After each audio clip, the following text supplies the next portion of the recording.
ವೀಕ್ಷಕರೆಲ್ಲರಿಗೂ ನಮ್ಮ ವಾಹಿನಿಯ ಸಾಪ್ತಾಹಿಕ ರಾಶಿ ಫಲ ವಿಶೇಷ ಕಾರ್ಯಕ್ರಮಕ್ಕೆ ಸ್ವಾಗತ. ಇವತ್ತಿನ ಈ ವಿಡಿಯೋದಲ್ಲಿ ನಾವು ವರ್ಷ 2026 ರ ಮೇ ತಿಂಗಳಿನ ದ್ವಿತೀಯ ಸಪ್ತಾಹ ಅಂದರೆ ಮೇ ತಿಂಗಳಿನ 8ನೇ ತಾರೀಕಿನಿಂದ ಹಿಡಿದು ಮೇ ತಿಂಗಳಿನ 14ನೇ ತಾರೀಕಿನವರೆಗಿನ ಸಿಂಹ ರಾಶಿಯ ಸಾಪ್ತಾಹಿಕ ರಾಶಿ ಫಲಗಳನ್ನು ತಿಳಿದುಕೊಳ್ಳಲಿದ್ದು, ಇಲ್ಲಿ ಈ ಸಪ್ತಾಹದ ಪ್ರತ್ಯೇಕ ದಿನಗಳು ಸಿಂಹ ರಾಶಿಯ ಜಾತಕದವರ ಪಾಲಿಗೆ ಹೇಗೆ ಸಾಬೀತಾಗಲಿವೆ ಅನ್ನೋದೆಲ್ಲವನ್ನ ಇಲ್ಲಿ ವಿಸ್ತಾರ ರೂಪದಲ್ಲಿ ತಿಳಿದುಕೊಳ್ಳೋಣ. ವೀಕ್ಷಕರೇ, ಮೊದಲಿಗೆ ಇಲ್ಲಿ ನಾವು ಈ ಸಪ್ತಾಹದ 8, 9 ಮತ್ತು 10ನೇ ತಾರೀಕಿನ ದಿನದ ಮಧ್ಯಾಹ್ನದ 12:12 ಸಾಪ್ತಾಹಿಕ ಫಲಗಳನ್ನು ತಿಳಿದುಕೊಳ್ಳುವುದಾದರೆ, ಈ ದಿನಗಳಂದು ವಿಪರೀತ ರಾಜಯೋಗದ ನಿರ್ಮಾಣವಾಗಲಿದೆ. ಹೀಗಾಗಿ ಈ ದಿನಗಳಂದು ನಿಮ್ಮ ಬಹುತೇಕ ವಿದೇಶೀಯ ಕಾರ್ಯಗಳು ಸುಖ ರೀತಿಯಲ್ಲಿ ಸಂಪನ್ನಗೊಳ್ಳಲಿವೆ. ಜತೆಗೆ ಇಲ್ಲಿ ನಿಮಗೆ ವಿದೇಶದಿಂದ ಭರಪೂರ ಧನ ಸಂಪಾದಿಸುವ ಅವಕಾಶದ ಪ್ರಾಪ್ತಿಯೂ ಕೂಡ ಉಂಟಾಗಲಿದೆ. ಈ ವಿಶೇಷ ದಿನಗಳಂದು ನಿಮಗೆ ಲಾಟರಿಯ ತನಕದ ಯೋಗವಿರಲಿದೆ. ಆದರೆ ಇಲ್ಲಿ ಚಂದ್ರದೇವನು ಷಷ್ಠಮ ಭಾವದ ಗೋಚರದ ಕಾರಣ ಒಂದು ಕಡೆಯಿಂದ ಧನಾಗಮನವಾಗಲಿದೆಯಾದರೆ ಅದೇ ಇನ್ನೊಂದು ಕಡೆಯಿಂದ ಧನಮಯದ ಯೋಗವೂ ಕೂಡ ಇರಲಿದೆ. ಅಂದರೆ ಇಲ್ಲಿ ಅನಾವಶ್ಯಕ ಖರ್ಚುಗಳು ಈ ದಿನಗಳಂದು ಅಧಿಕವಾಗಿರಲಿವೆ. ಜತೆಗೆ ಈ ದಿನಗಳಂದು ನೀವು ನಿಮ್ಮ ಶರೀರದ ಮೇಲೂ ವಿಶೇಷ ಗಮನ ನೀಡಬೇಕು. ಆರೋಗ್ಯ ಸಂಬಂಧಿ ಸಮಸ್ಯೆಗಳು ಈ ದಿನಗಳಂದು ನಿಮ್ಮ ಸುತ್ತುವರೆಯಬಹುದಾಗಿವೆ. ಅಲ್ಲದೆ ಇಲ್ಲಿ ನೀವು ನಿಮ್ಮವರ ಆರೋಗ್ಯದ ಕುರಿತಾಗಿಯೂ ವಿಶೇಷ ಜಾಗೃತೆಯನ್ನು ಹೊಂದಿರಬೇಕು. ಈ ವಿಶೇಷ ಅವಧಿಯಲ್ಲಿ ನಿಮ್ಮ ಸ್ವಭಾವದಲ್ಲಿಯೂ ಬದಲಾವಣೆ ಕಂಡು ಬರಲಿದ್ದು, ಹೀಗಾಗಿ ಇಲ್ಲಿ ಜಗಳ ಕದನದಂತಹ ಸ್ಥಿತಿಗಳು ಕೂಡ ನಿರ್ಮಾಣಗೊಳ್ಳಬಹುದಾಗಿವೆ. ಇಲ್ಲಿ ನೀವು ನಿಮ್ಮ ಕ್ರೋಧವನ್ನು ನಿಯಂತ್ರಣದಲ್ಲಿ ಇಟ್ಟುಕೊಳ್ಳುವುದರ ಜತೆಗೆ ಏನೇ ಮಾತನಾಡುವಿರಾದರೂ ಅಳೆದು ತೂಗಿ ಮಾತನಾಡಬೇಕು. ಸಾಧ್ಯವಾದರೆ ಈ ದಿನಗಳಂದು ರಾಹು ಕಾಲದ ಸಮಯದಲ್ಲಿ ಮೌನವಾಗಿರುವುದೇ ಹೆಚ್ಚು ಸೂಕ್ತವಾಗಿರಲಿದೆ. ಇದರ ನಂತರದಲ್ಲಿ ಇಲ್ಲಿ ಮೇ ತಿಂಗಳಿನ 10ನೇ ತಾರೀಕಿನ ದಿನದ ಮಧ್ಯಾಹ್ನದ 12:12 ನಂತರದ ಸಮಯದ ಹಾಗೆ 11 ಮತ್ತು 12ನೇ ತಾರೀಕಿನ ದಿನದ ಸಂಜೆ 7:25 ಸಾಪ್ತಾಹಿಕ ಫಲಗಳನ್ನು ತಿಳಿದುಕೊಳ್ಳುವುದಾದರೆ, ಈ ವಿಶೇಷ ದಿನಗಳಂದು ನಿಮಗೆ ಪಾಲುದಾರಿಕೆಯಿಂದಾಗಿ ವಿಶೇಷ ಲಾಭದ ಪ್ರಾಪ್ತಿ ಉಂಟಾಗಲಿದೆ. ಇಲ್ಲಿ ವ್ಯಾಪಾರದ ಗತಿವಿಧಿಗಳು ಕೂಡ ಖಂಡಿತ ನಿಮ್ಮ ನಿಯಂತ್ರಣದಲ್ಲಿ ಇರಲಿವೆ. ಈ ದಿನಗಳಂದು ನಿಮಗೆ ಈ ಹಿಂದೆ ಮಾಡಿರುವ ತಪ್ಪುಗಳನ್ನು ಸುಧಾರಿಸಿಕೊಳ್ಳುವ ಅವಕಾಶದ ಪ್ರಾಪ್ತಿಯೂ ಕೂಡ ಉಂಟಾಗಲಿದೆ. ಜತೆಗೆ ಇಲ್ಲಿ ಪಾರಿವಾರಿಕ ಜವಾಬ್ದಾರಿಗಳನ್ನು ಕುಟುಂಬದ ಮುಖ್ಯಸ್ಥರು ಅತ್ಯುತ್ತಮ ರೀತಿಯಲ್ಲಿ ನಿಭಾಯಿಸಲು ಕೂಡ ಸಾಧ್ಯವಾಗಲಿದೆ. ಈ ದಿನಗಳಂದು ನಿಮ್ಮ ಆದಾಯದ ಮೂಲಗಳಲ್ಲಿಯೂ ವೃದ್ಧಿ ಕಂಡು ಬರಲಿದೆ. ಅಂದರೆ ಇಲ್ಲಿ ನೀವು ಒಂದಕ್ಕಿಂತಲೂ ಅಧಿಕ ಮೂಲಗಳಿಂದ ಧನ ಸಂಪಾದಿಸಬಲ್ಲವರಾಗಿ ಕಂಡು ಬರಲಿದ್ದೀರಿ. ಈ ವಿಶೇಷ ದಿನಗಳಂದು ನಿಮಗೆ ಯಾತ್ರೆಗಳ ಯೋಗಗಳು ಕೂಡ ಪ್ರಬಲವಾಗಿರಲಿವೆ.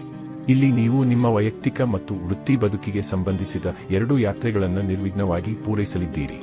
ವಿಶೇಷವಾಗಿ ಇಲ್ಲಿ ನಿಮ್ಮ ವ್ಯಾಪಾರಕ್ಕೆ ಸಂಬಂಧಿತ ಯಾತ್ರೆಗಳು ನಿಮಗೆ ಉತ್ತಮ ಲಾಭವನ್ನು ಸಹ ಕರುಣಿಸಬಹುದಾಗಿವೆ.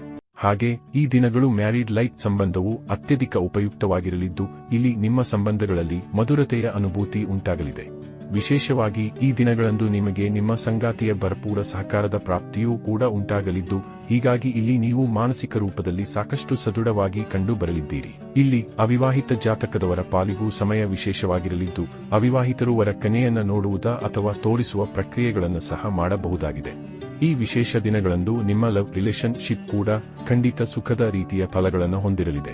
ಆದಾಗ್ಯೂ ಈ ದಿನಗಳಂದು ಚಂದ್ರಶನಿಯ ಯುತಿಯಿಂದಾಗಿ ಕೆಲಕಡೆಗಳಲ್ಲಿ ಕೊಂಚ ವಿರೋಧಾಭಾಸದ ಸ್ಥಿತಿಯೂ ಸಹ ನಿರ್ಮಾಣಗೊಳ್ಳುವ ಸಾಧ್ಯತೆ ಇದ್ದು, ಇಲ್ಲಿ ಕೆಲಕಡೆಗಳಲ್ಲಿ ಒಂದಿಷ್ಟು ಜಾಗೃತೆಯನ್ನ ನೀವು ಹೊಂದಿರಬೇಕು. ಇನ್ನು ಇದರ ನಂತರದಲ್ಲಿ ಮೇ ತಿಂಗಳಿನ 12ನೇ ತಾರೀಕಿನ ದಿನದ ಸಂಜೆ 7:25 ನಂತರದ ಸಮಯದ ಹಾಗೆ 13 ಮತ್ತು 14ನೇ ತಾರೀಕಿನ ದಿನದ ಸಾಪ್ತಾಹಿಕ ಫಲಗಳನ್ನು ತಿಳಿದುಕೊಳ್ಳುವುದಾದರೆ, ಈ ದಿನಗಳಂದು ನೀವು ಒಂದಿಷ್ಟು ಜಾಗೃತೆಯ ಪೂರ್ವಕ ನಡೆದುಕೊಳ್ಳಬೇಕಾಗುವುದು. ಈ ದಿನಗಳಂದು ಚಂದ್ರದೇವನು ಪಿಡಿತಗೊಂಡಿರಲಿದ್ದಾನೆ. ಹೀಗಾಗಿ ಇಲ್ಲಿ ನಿಮ್ಮ ಸ್ವಭಾವದಲ್ಲಿ ಕ್ರೋಧದ ವೃದ್ಧಿ ಉಂಟಾಗಲಿದೆ. ಜತೆಗೆ ಇಲ್ಲಿ ನಿಮ್ಮ ಸಂಗಾತಿಯ ಮನೆಯ ಕಡೆಯವರೊಂದಿಗೂ ವೈಮಸ್ಸು ಉಂಟಾಗಲಿದೆ. ಅಥವಾ ಇಲ್ಲಿ ನಿಮ್ಮ ಮನೆಯಲ್ಲಿ ಯಾರದ್ದಾದರೂ ಅನಾರೋಗ್ಯ ಸಮಸ್ಯೆ ನಿಮ್ಮ ಚಿಂತೆಗೆ ಕಾರಣವಾಗಬಹುದಾಗಿದೆ. ಇಲ್ಲಿ ನಿಮ್ಮ ಓಡಾಟದಲ್ಲಿಯೂ ವೃದ್ಧಿ ಉಂಟಾಗಲಿದ್ದು, ಸಫಲತೆಯಲ್ಲಿ ಕೊರತೆ ಕಂಡು ಬರಲಿದೆ. ಇಲ್ಲಿ ವಿಶೇಷವಾಗಿ ನೀವು ಹಣಕಾಸಿನ ಲೇವಾದೇವಿಯನ್ನ ಮಾಡಬಾರದು. ಜತೆಗೆ ಯಾತ್ರೆಗಳನ್ನು ಸಹ ಎಚ್ಚರಿಕೆಯ ಪೂರ್ವಕ ಕೈಗೊಳ್ಳಬೇಕು. ಹಾಗೆ ಇಲ್ಲಿ ನೀವು ಹೆಚ್ಚು ಏಕಾಂತದಲ್ಲಿರುವುದು ಕೂಡ ಉತ್ತಮವಾಗಿರಲಿದ್ದು, ವಿಶೇಷ ಪರಿಹಾರೋಪಾಯದ ನಂತರದಲ್ಲಿಯೇ ದಿನವನ್ನ ಪ್ರಾರಂಭಿಸಬೇಕು. ವಿಶೇಷವಾಗಿ ಈ ದಿನಗಳಂದು ನೀವು ನಿಮ್ಮ ವಾಣಿಯ ಮೇಲೆ ನಿಯಂತ್ರಣ ಹೊಂದಿರಬೇಕು. ಇಲ್ಲಿ ಅನಾವಶ್ಯಕ ವಿಷಯಗಳಲ್ಲಿ ಮೂಗು ತೂರಿಸಲು ಹೋಗಬಾರದು.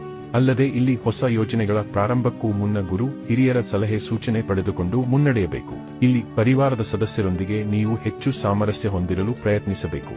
ಪರಿವಾರ ಸದಸ್ಯರ ಬೇಕು ಬೇಡಗಳಿಗೂ ನೀವು ಖಂಡಿತ ಸ್ಪಂದಿಸಬೇಕು.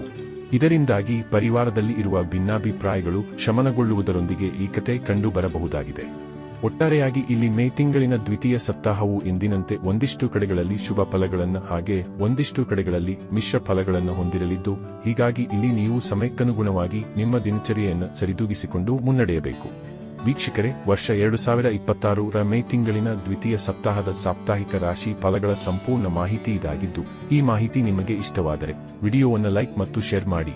ಹಾಗೆ ಚಾನೆಲ್ ಸಬ್ಸ್ಕ್ರೈಬ್ ಮಾಡುವುದರೊಂದಿಗೆ ನಮ್ಮೆಲ್ಲ ವಿಡಿಯೋಗಳ ನಿರಂತರ ಅಪ್ಡೇಟ್ಸ್ಗಳಿಗಾಗಿ ತಪ್ಪದೇ ಪಕ್ಕದ ಬೆಲ್ ಐಕಾನ್ ಬಟನ್ ಕೂಡ ಕ್ಲಿಕ್ ಮಾಡಿ.